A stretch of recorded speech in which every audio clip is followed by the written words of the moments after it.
In Massachusetts state court, prosecutors are afforded a lot of discretion in how to present a case to a grand jury.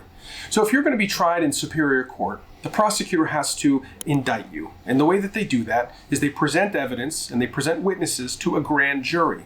Now, a grand jury is made up of between 16 and 23 people. It's a private proceeding, meaning that the prosecutor directs who to call as witnesses. They direct what exhibits to present to the grand jury. And the defense has no role to play at all. The defense doesn't even have a right to know that a case is being presented to a grand jury. A lot of times defendants do find out. Let's say you're being charged in district court first and then the prosecutor is going to indict. The prosecutor may tell your attorney that they're indicting on a certain day, and then you'll know. But there's other cases that start out with indictment. So you may not have any idea that the prosecutor is building a case against you, presenting a case to a grand jury, and an indictment is returned, and then all of a sudden you're charged with crimes in Superior Court. You're indicted. With all of the discretion afforded to a prosecutor, you could understand that this might seem unfair. There is a way to ensure some level of fairness under the circumstances.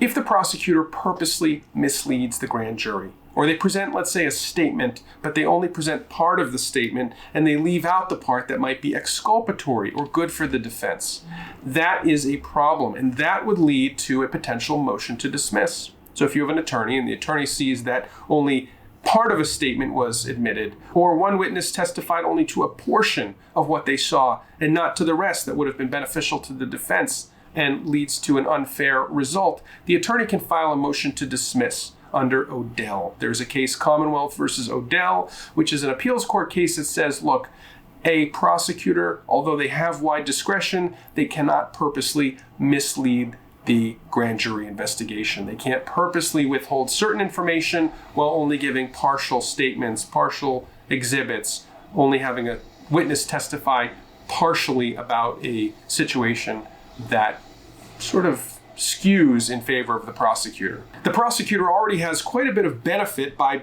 deciding who to call and what to present to the grand jury.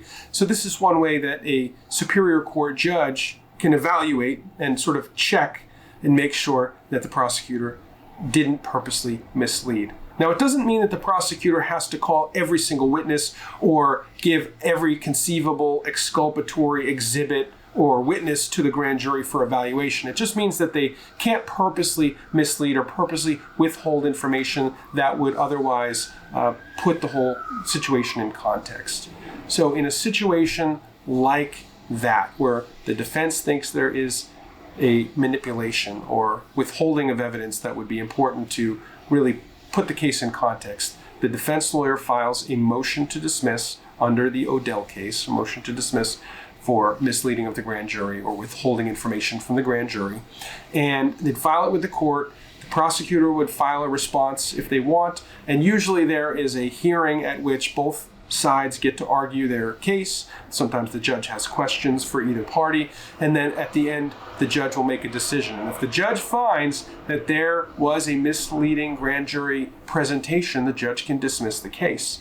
Now, the judge typically would dismiss the case without prejudice, meaning that the prosecutor could then re-present the case, this time not misleading, but they could represent the case with the full context to a grand jury, and a grand jury could once again indict. So it doesn't mean it's necessarily the end of the road, even if you get a motion to dismiss.